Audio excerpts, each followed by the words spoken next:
नमस्कार। चार बड़ी खबरों में आपका स्वागत है और मैं हूं आपके साथ नसी शर्मा। आज की पहली बड़ी खबर में बात करेंगे राजस्थान के बजट की, जिसे कल यानी कि 10 फरवरी को सीएम गहलोत पेश करने वाले हैं। वहीं दूसरी बड़ी खबर राजधानी लखनऊ से है, जहां 10 से 12 फरवरी तक होने वाली ग्लोबल इन्वेस्टर समिट की तैयारी भी पूरी हो चुकी है।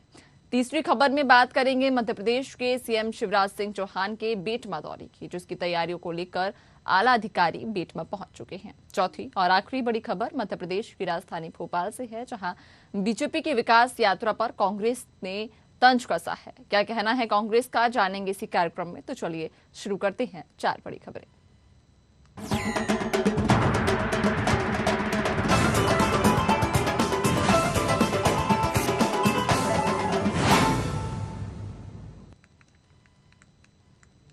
तो शुरुआत करेंगे पहली बड़ी खबर के साथ में, जो राजस्थान से आपको बता रहे हैं। बता दें कि राजस्थान के मुख्यमंत्री अशोक गहलोत कल यानी कि 10 फरवरी को 11 बजे विधानसभा में बजट पेश करने वाले हैं। गहलोत का ये बजट युवाओं पर फोकस करने वाला होगा। बजट में अलग अलग विभागों में करीब 1 लाख नई भर्तियां की घोषणा होने के आसार हैं। नए रोजगार शुरू करने के लिए सरकार भारी भरकम छूट और पैकेज देने की योजना लाएगी।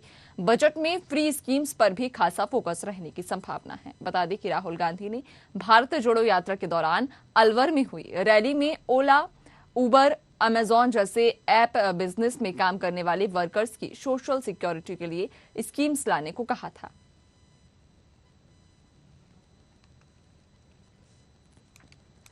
तो पहली बड़ी खबर आपको राजस्थान से बता रहे हैं, जहां पर राजस्थान के मुख्यमंत्री अशोक गहलोत कल यानी कि 10 फरवरी को 11 बजे विधानसभा में बजट पेश करने वाले हैं। गहलोत का यह बजट युवाओं पर फोकस करने वाला होगा। बजट में अलग अलग विभागों में करीब 1 लाख नई भर्तियां की घोषणा के आसार हैं। नए रोजगार शुरू करने के लिए सरकार भारी भरकम छूट और पैकेज देने की योजना भी लाएगी। बजट में फ्री स्कीम्स पर भी खासा फोकस रहने की संभावना है। बता दें कि राहुल गांधी ने भारत जोड़ो यात्रा के दौरान अलवर में हुई रैली में ओला, उबर, अमेजॉन जैसे ऐप बिजनेस में काम करने वाले वर्कर्स की सोशल सिक्योरिटी के लिए स्कीम्स लाने को कहा था। युवाओं, किसानों, कर्मचारियों, बुजुर्ग और महिलाओं के लिए बजट में बहुत से लाभ मिलने वाली स्कीम्स की घोषणाएं भी होंगी।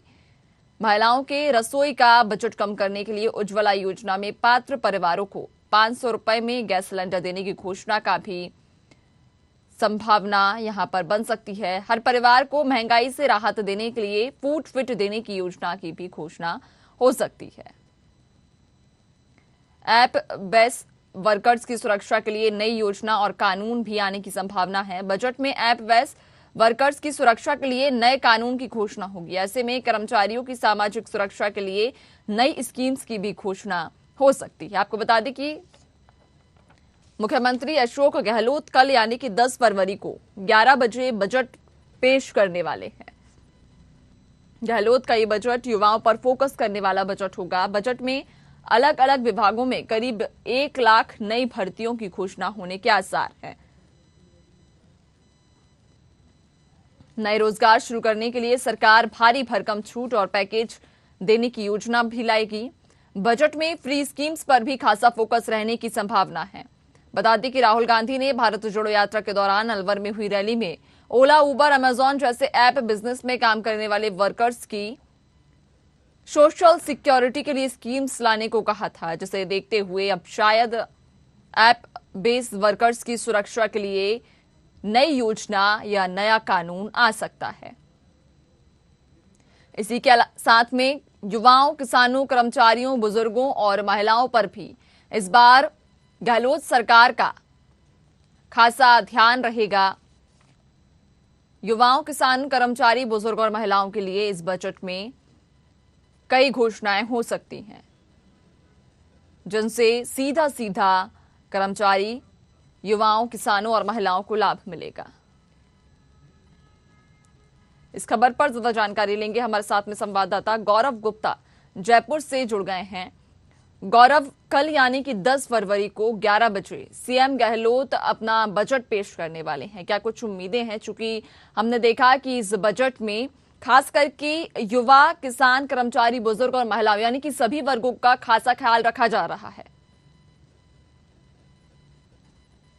हाँ देखिए, ऐसा है कि यहाँ पर जो बजट कल पेश होने वाला है, जो उसमें खासा ध्यान दिया जा रहा है कि इस तरीके की आप बात नहीं सकते कि पहले मुख्यमंत्री अशोक गहलोत हैं, वो पहले घोषणा करते हैं उज्ज्वला योजना पर। अब इसका निश्चित रूप से इस बजट में शामिल किया जाएगा। उज्ज्वला योजना की जितने भी जो उपभोक्ता है, तो सिलेंडर 500 रुपए प्रति सिलेंडर के हिसाब से दिया जाए, जो कि बहुत बहुत फायदा दिया जा रहा है। वही अशोक गहलोत ने आज एक ट्वीट भी किया और बताया भी कि जो बजट है वो 42 देशों का सबसे बड़ा बजट हो सकता है। तो इस तरीके की बातें सामने आती है, तो इन चीजों को देखते हुए कहीं ना कहीं लग रहा है अशोक गहलोत ने काफी तैयारी की है, क्योंकि इस बार उनका आखिरी बजट है। इससे वो को जाने के लिए पूरी तैयारी में होंगे, क्योंकि पूरी तरीके से चाहते हो जनता कि परिवार बार वो जो हम्म। काफी समय से ट्रेंड चल रहा है, जो पहले कह कि जो ट्रेंड है कि एक बार बीजेपी, एक बार कांग्रेस, एक बार बीजेपी, एक बार कांग्रेस, इसको इस बार वो तोड़ेंगे और इस बजट से उन्होंने काफी उम्मीदें जताई हैं। तो इसको देखते हुए बजट बहुत अच्छा आने होना हो सकता है, जिस हिसाब से मुख्यमंत्री लगातार कह रहे हैं। और साथ ही यहाँ पर जो स्थिति आप देखेंगे, युवाओं के लिए विशेष में कार्य बताया जा रहा है बजट के लिए कि युवाओं का इसमें विशेष ध्यान रखा जाएगा। हम्म। तो इस तरीके की बातें जो बजट सामने आते हैं, उनको ये लगता है कि बजट में निश्चित रूप से कुछ ऐसा करने वाले हैं कि मुख्यमंत्री कुछ न कुछ ऐसा में लगातार जिस तरीके से बजट का प्रचार प्रसार हो रहा है, हर जगह जो आप देखेंगे जम्मू में होर्डिंग तक लगाए गए हैं, तो इस तरीके से बजट का प्रचार तो कहीं ना कहीं लग रहा है कि मुख्यमंत्री इस बजट से कुछ ऐसा कार्ड खेलने जा रहे हैं जो शायद, क्योंकि अशोक गहलोत के बारे में बात करें तो उसको राजनीति का जादूगर भी कहा जाता है। तो हो सकता है इस बार बजट से राजनीति का कोई जादूगरी का फैसला ढूंढ के निकाला हो जाएगा। तो वो तो कल का पिटारा खुलेगा जब उनका, कल जब वो बजट पेश करेंगे, लगभग 2 घंटे का समय लगने का बता रहे हैं कि बजट पेश करेंगे। तो वो तो कल पिटारा खुलेगा और कल सामने आ जाएगा तरीके की तैयारियां उन्होंने की और किस तरीके का बजट वो पेश कर रहे हैं। बाकी जिस तरीके से बताया जा रहा है बजट के बारे में और जिस तरीके से जो सरकार के नुमाइंदे हैं वो कह रहे हैं इस बारे में, तो बजट को लगातार अच्छा और बहुत युवा गृहिणियों के जो रसोई घर का जो खर्च है उसपे भी एक कमी करने वाला बताया जा रहा है कि उसपे भी उनको सहारा मिले, इसके लिए तो कमी होगी। अब किस तरीके से ये अशोक गहलोत लेकर आते हैं, किस तरीके से इसको मैनेज करते हैं, इससे देखने वाली बहुत बड़ी बात। जी बिल्कुल गौरव, तमाम जानकारी साझा करने के लिए आपका बहुत बहुत धन्यवाद। तो चलिए अब बढ़ेंगे दूसरी बड़ी खबर की ओर, जो राजधानी लखनऊ से है, जहां 10 से 12 फरवरी तक होने वाले ग्लोबल इन्वेस्टर्स समिट की तैयारी पूरी हो चुकी है। वृंदावन कॉलोनी की डिफेंस एक्सपो ग्राउंड में इसका आयोजन होगा। यहां 25,000 वर्ग मीटर में 5 बड़े पंडाल और टेंट सिटी बनाई गई है। इन्हें 5 स्टार होटल की तर्ज पर बनाया गया है, जहां 16 देशों से आने वाले विदेशी मेहमान ठहरेंगे। समिट में 304 कंपनियां 25 लाख करोड़ का निवेश करेंगी। आपको बता दें कि पीएम नरेंद्र मोदी समिट का उद्घाटन करेंगे। उनके साथ रक्षा मंत्री राजनाथ सिंह और सीएम योगी कार्यक्रम का नेतृत्व करेंगे। अभी तक ये कार्यक्रम इंदिरा गांधी प्रतिष्ठान में होता था, लेकिन 15,000 लोगों के लिए ये जगह छोटी पड़ रही थी, जिसके चलते कार्यक्रम को वृंदावन कॉलोनी स्थित डिफेंस एक्सपो ग्राउंड में शिफ्ट किया गया। और इस खबर पर ज्यादा जानकारी के लिए हमारे साथ संवाददाता प्रशांत राव लखनऊ से जुड़ गए हैं। प्रशांत, कल यूपी में लखनऊ में 10 से 12 फरवरी तक में ग्लोबल इन्वेस्टर्स समिट आयोजित होने जा रहा है, जिसकी तैयारियां भी लगभग पूरी हो चुकी हैं। कितनी कंपनियां इस समिट में आएंगी और लगभग कितने करोड़ का निवेश इस समिट में हो सकता है?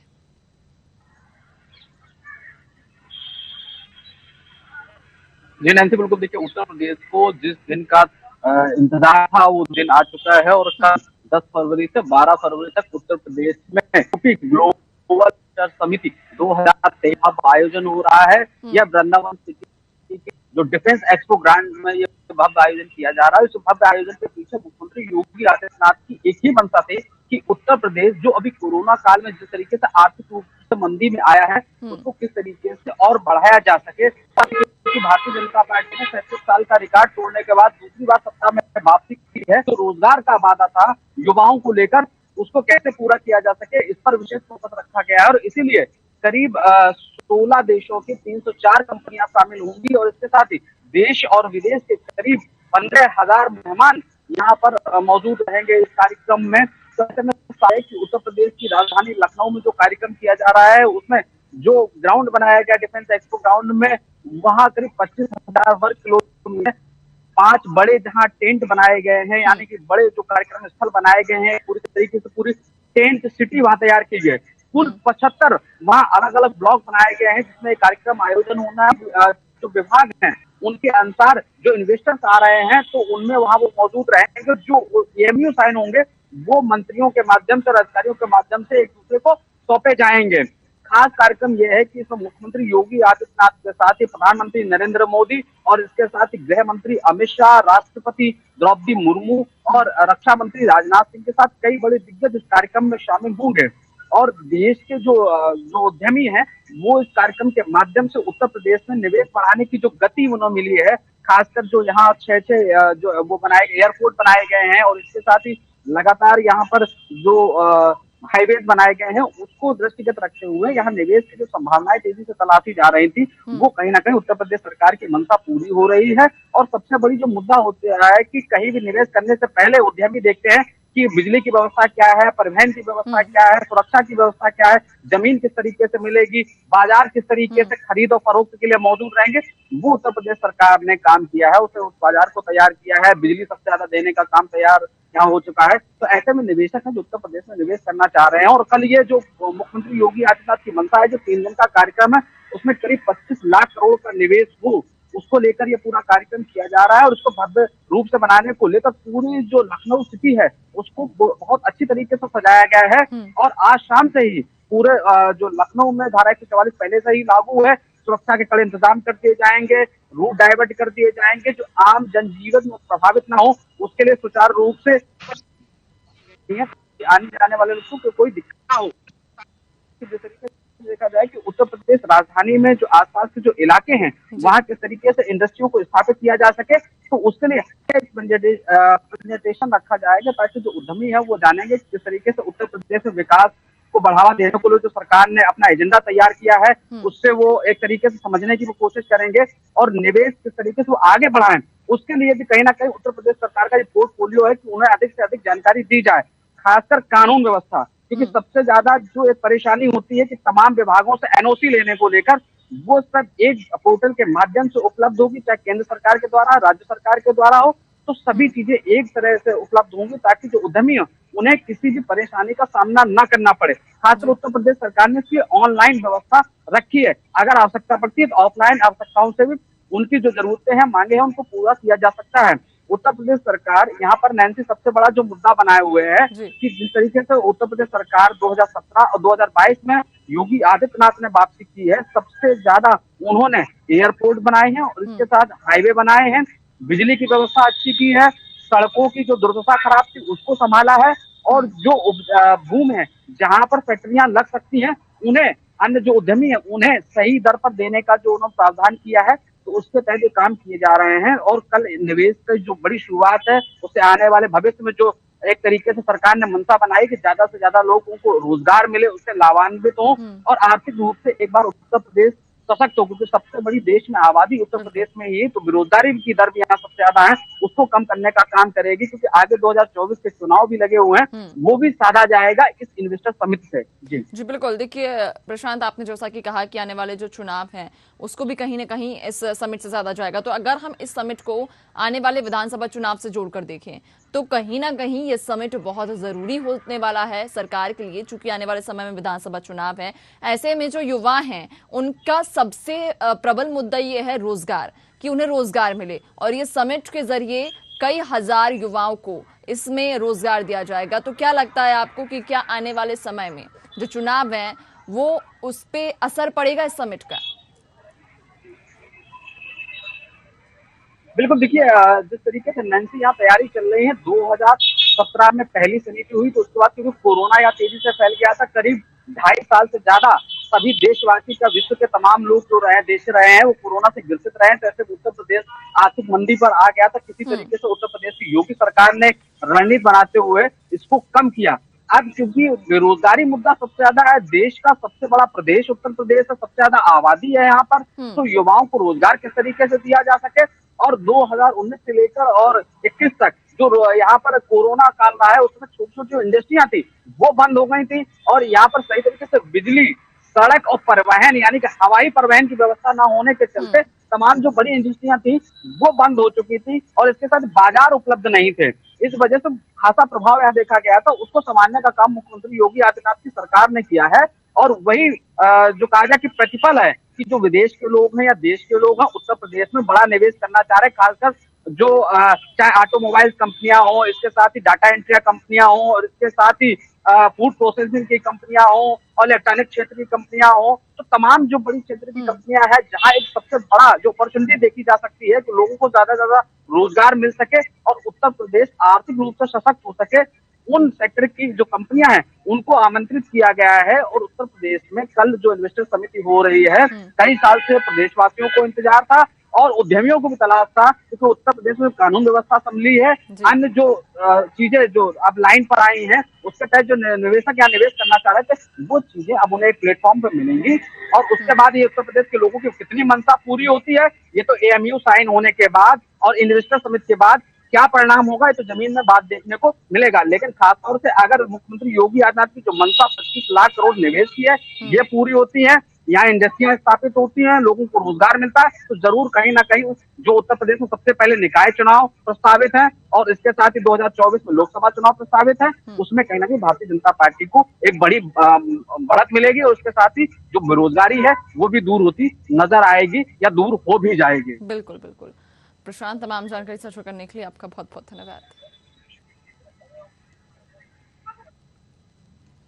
और अब रुक करेंगे तीसरी बड़ी खबर की ओर, जहां आपको बता दें कि मध्य प्रदेश के सीएम शिवराज सिंह चौहान 13 फरवरी को इंदौर जिले के बेटमा आएंगे। मुख्यमंत्री के दौरे की तैयारियों को लेकर पूर्व विधायक मनोज पटेल, कमिश्नर पवन शर्मा और कलेक्टर इलैया टी राजा सहित कई आला अधिकारी बेटमा पहुंचे। बता दें कि सीएम शिवराज पूर्व वन मंत्री दादा निर्भय सिंह पटेल की प्रतिमा का अनावरण करेंगे, साथ ही बेटमा को विकास के विविध कार्यों की सौगात भी देंगे।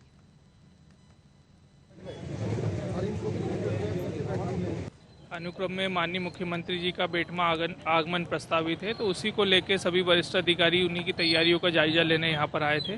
तो जो भी बेसिक चीज़ें होती है माननीय मुख्यमंत्री जी के प्रोटोकॉल के अनुसार से उन सारी चीज़ों की समीक्षा की गई है। सारे विभागों को जो जो आवश्यक कार्रवाई करना है उसके संबंध में निर्देश।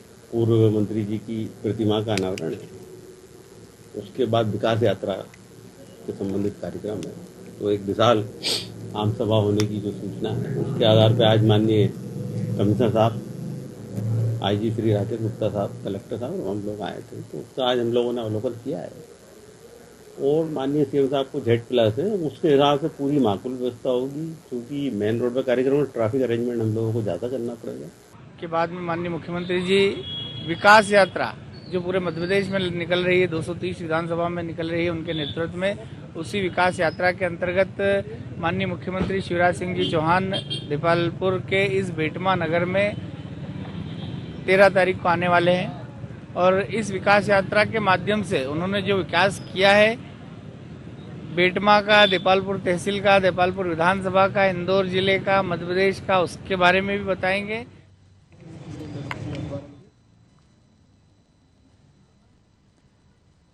तो खबर आपको बेटमा से बता रहे हैं, जहां सीएम शिवराज सिंह चौहान 13 फरवरी को इंदौर जिले के बेटमा आएंगे। बता दें कि मुख्यमंत्री के दौरे की तैयारियों को लेकर पूर्व विधायक मनोज पटेल, कमिश्नर पवन शर्मा और कलेक्टर इलैया टी राजा सहित कई आला अधिकारी बेटमा पहुंचे। सीएम शिवराज पूर्व वन मंत्री दादा निर्भय सिंह पटेल की प्रतिमा का अनावरण करेंगे, साथ ही बेटमा को विकास के कई कार्यों की सौगात भी देने वाले हैं। इस खबर पर ज्यादा जानकारी के लिए हमारे साथ संवाददाता राहुल देवड़ा बेटमा से जुड़ गए हैं। राहुल, 13 फरवरी को इंदौर जिले के बेटमा में सीएम शिवराज सिंह चौहान आने वाले हैं, क्या कुछ तैयारियां उनके इस दौरे को लेकर प्रशासन ने की हैं? विधानसभा जो है वो कांग्रेस के पाले में है और जब इसी को लेकर ये भी कयास लगाए जा रहे हैं सीएम शिवराज सिंह चौहान की 13 फरवरी को जो सभा है जिसमें कई विकास कार्यों की वो सौगात देंगे और करीब 400 से ऊपर पूरी देपालपुर विधानसभा में विकास कार्यों का शिलान्यास करेंगे। और सबसे बड़ी बात यह है कि पूर्व वन मंत्री और भाजपा के गद्दावर नेता दादा निर्भय सिंह पटेल की मूर्ति का अनावरण करेंगे, जिसको लेकर प्रशासनिक अमला, कमिश्नर, कलेक्टर सहित कई बड़े अधिकारियों ने आज बेटमा नगर का भ्रमण किया और कई जगहों का निरीक्षण किया, जिसमें मुख्य मेन बेटमा के राजवाड़ा चौराहे पर स्थित जहां जनसभा होना है वहां का निरीक्षण किया गया। जी बिल्कुल राहुल, जैसा आपने कहा कि सीएम शिवराज सिंह चौहान 13 फरवरी को बेटमा को लगभग 400 विकास कार्यों की सौगात देने वाले हैं। अगर इसे हम विधानसभा चुनाव से जोड़कर देखें तो आने वाले समय में विधानसभा चुनाव है और ऐसे में लगातार सरकार भाजपा जो है वो तमाम विकास कार्यों की सौगात जनता को दे रही है। अगर बेटमा की हम बात करें तो बेटमा में भी 400 विकास कार्यों की सौगात जो है जनता को मिलने वाली है। तो क्या लगता है कि क्या आने वाले चुनाव पर इसका असर देखने को मिलेगा? जी हाँ, क्योंकि लगभग प्रदेश भर में 5 फरवरी से भाजपा अपनी विकास यात्रा निकाल रही है और जो 5 फरवरी से देपालपुर विधानसभा में भी विकास यात्रा चल रही है। 13 तारीख को बेटमा में भी विकास यात्रा रहेगी,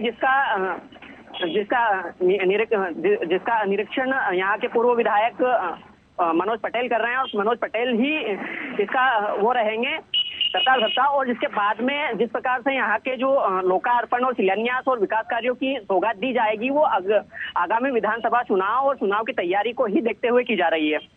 जी राहुल, तमाम जानकारी से जुड़ने के लिए आपका बहुत बहुत धन्यवाद।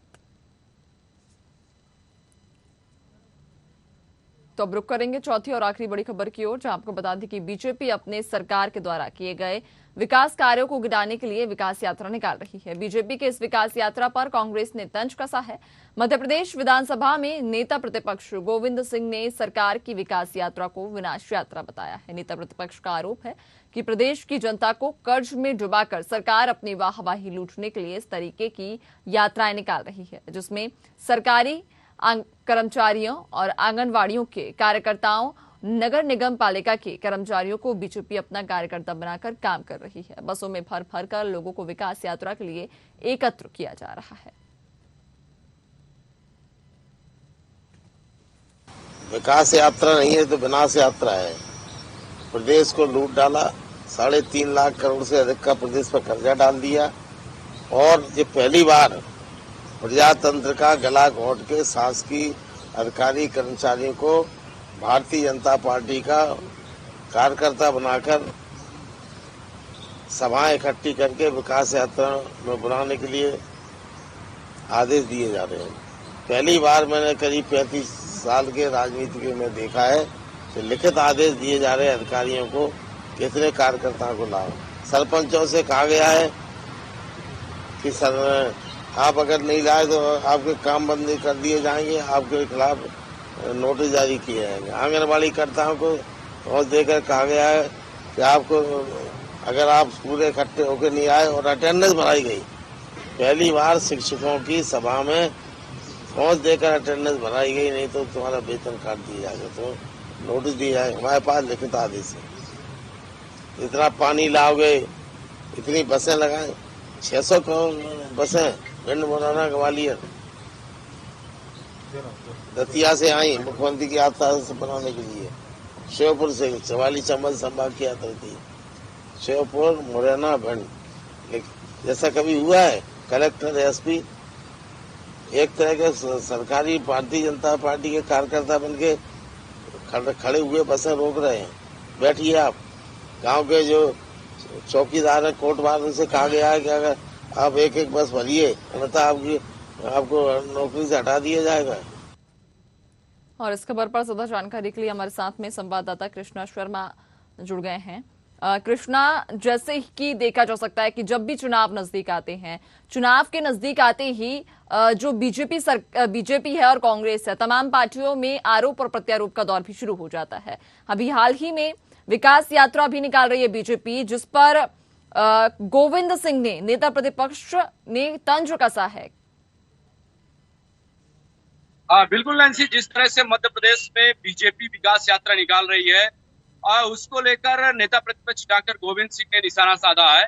गोविंद सिंह का कहना है कि जिस तरह से मध्य प्रदेश सरकार लगातार कर्ज ले रही है और कर्ज लेकर जो अपनी ये यात्राएं निकाल रही है, विकास यात्राएं, वो सिर्फ जनता के पैसे से अपने दिखावा कर रही है। क्योंकि कहीं ना कहीं इन विकास यात्राओं में जो अधिकारी हैं, कलेक्टर हैं और जिला प्रशासन के अधिकारी कर्मचारी हैं और यहाँ तक कि ग्राम पंचायत नगर निगम के कर्मचारी हैं, उनको टारगेट दिया जाता है कि जनता को एकत्रित करें।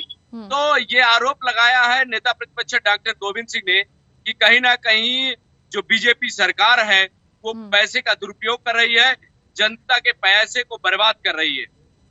जी कृष्णा, तमाम जानकारी साझा करने के लिए आपका बहुत बहुत धन्यवाद।